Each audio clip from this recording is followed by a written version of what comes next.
जय सिया राम। सब सुख लहे तुम्हारी सरना, तुम रक्षक काहू को डरना। श्री हनुमान जी महाराज संकट मोचन है। किसी व्यक्ति पर जब संकट आता है और वो हनुमान जी की भक्ति में अगर है और वो हृदय से पुकार दे हनुमान जी को, तो हनुमान जी निश्चित ही दौड़े चले आते हैं। बल्कि संतों का कथन तो यह है कि पूरे संसार का संकट भगवान राम अगर हरते हैं, तो भगवान राम के ऊपर भी अगर संकट आता है, जगदीश के ऊपर भी संकट आता है, तो उन संकटों का निवारण भी हनुमान जी ही करते हैं। इसलिए गोस्वामी जी लिखते हैं कि को नहीं जानत है जग में कपि, संकट मोचन नाम तिहारो। सभी जानते हैं कि आप ही का नाम संकट मोचन है, क्योंकि व्यक्ति जब संकटों में घिरता है तो आपको ही याद करता है और उसके संकटों का आप तुरंत निवारण कर देते हैं। ऐसे हैं श्री हनुमान जी। बाबा नीम करोली जी महाराज से जुड़े हुए कई प्रसंग हैं, जिससे स्पष्ट होता है कि व्यक्ति अगर संकट में है, अगर वो बाबा को पुकारे, हनुमान जी को पुकारे, तो ये हो नहीं सकता कि उसके संकटों का निवारण न हो जाए। शकुंतला शाह जी का एक संस्मरण है। बाबा जी की युवावस्था से ही भक्त रहीं। वो कहती हैं कि एक बार जब वो प्रयाग में थीं तो मौका मिला, ऐसा संजोग बना कि बाबा नीम करोली जी महाराज जगत जननी माँ विंध्यवासिनी के दर्शन के लिए जा रहे थे विंध्याचल। तो कहा इनसे कि तुम भी चलो। बाबा जी अक्सर जाया करते थे माँ विंध्यवासिनी की शरण में, क्योंकि जो माँ विंध्यवासिनी है साक्षात वहाँ जगदम्बा विराजती हैं और उनके बारे में कहा जाता है कि आदि के बारे में पता नहीं है। ऐसा माना जाता है कि स्वयं इंद्र ने वहाँ पे पूजा करके माता की स्थापना की थी। तो महालक्ष्मी स्वरूपा माँ विंध्यवासिनी वहाँ विराजती हैं, जो विंध्याचल की महारानी हैं। तो उनके दर्शन के लिए बाबा जी जब जा रहे थे तो शकुंतला सास से कहा कि तुम भी चलो। तो गए, और बाबा के साथ अगर माँ का दर्शन हो तो अद्भुत दर्शन होता है। माँ तो वैसे ही दयालु है, करुणामयी हैं, और साथ में बाबा भी हो, बाबा का भी आशीर्वाद प्राप्त हो, तो ऐसे में तो सोने पे सुहागा हो जाता है। बड़ी आनंदित हुई। जीवन में कुछ चुनौतियाँ थीं, कठिनाइयाँ थीं, बाबा का आशीर्वाद मिला, माँ का दर्शन हुआ, सब ठीक हो गया। बताती हैं कि वहाँ से लौटने के बाद माँ विंध्यवासिनी की याद उनके मन में हमेशा बनी रहती थी। मन में याद करती थी माँ विंध्यवासिनी को कि संजोग बन जाए कि उनके दर्शन हों। तो उनके माता पिता एक बार जब इलाहाबाद, जो आज का प्रयाग है, वहाँ पहुँचे, तो उनके मन में आया कि माता पिता को भी माँ विंध्यवासिनी का दर्शन कराया जाए। तो अपने माता पिता को लेकर के इलाहाबाद से वो दर्शन के लिए गई वहाँ पे विंध्याचल। उस वक्त बाबा इलाहाबाद में नहीं थे, और ये जो बात है ये लगभग 71-72 की बात है। तो बाबा उस समय इलाहाबाद में नहीं थे। उन्होंने ढूंढा, चाहा कि बाबा अगर रहते, बाबा से आग्रह किया जाता, बाबा पुनः चलते तो उसी आनंद की प्राप्ति होती जिस प्रकार से पहले हुआ था। लेकिन बाबा अपनी राव में कहीं निकल गए थे। बाबा का कहीं अता पता नहीं थे इलाहाबाद में। कहाँ ढूंढा जाए, कहना बड़ा मुश्किल। उन दिनों में बाबा कृपा कर दें, वो स्वयं प्रकट हो जाएं, स्वयं आ जाए किसी भक्त को अनुग्रहित करने के लिए अलग बात है, लेकिन ढूंढे से बाबा मिलते कहाँ थे। वो तो प्रेम से प्रकट हो जाते थे उन दिनों में भी। तो शकुंतला शाह जी अपने माता पिता को लेकर के विंध्याचल पहुँची, और तो दर्शन के पहले उनके पिता ने कहा कि पतित पावनी माँ गंगा यहाँ बहती हैं, गंगा स्नान करना चाहते हैं। आज भी जो लोग विंध्याचल जाते हैं, मेरा भी कई बार विंध्याचल जाना हुआ, तो गंगा स्नान करते हैं। गंगा स्नान करने के बाद फिर माता के दर्शन वहाँ पे होते हैं। तो गंगा स्नान के लिए गए और गंगा स्नान कर रहे थे, थोड़ा आगे बढ़ गए। उनकी इच्छा हुई कि तैरें थोड़ा, हालांकि तैरना जानते थे वो। हुआ ये कि तैरने की कोशिश में उनका नियंत्रण खोने लगा और वो बीच मझधार में आ गए, बहने लगे। कोई चारा नहीं था, और उन दिनों में, ये तब की बात है, उन दिनों में ऐसी कोई व्यवस्था नहीं होती थी कि कोई बचाव कर्मी वहाँ पे आसपास में हो कि पुकारा जाए और तुरंत गोता लगा दे।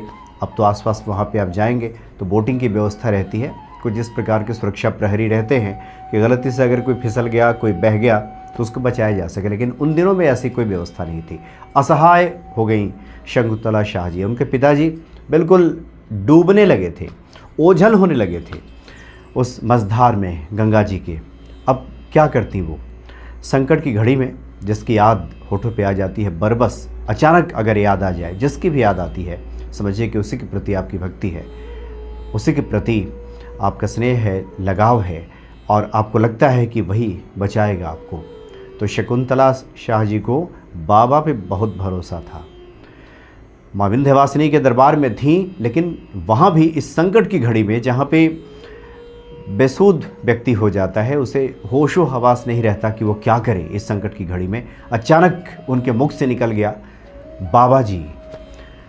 और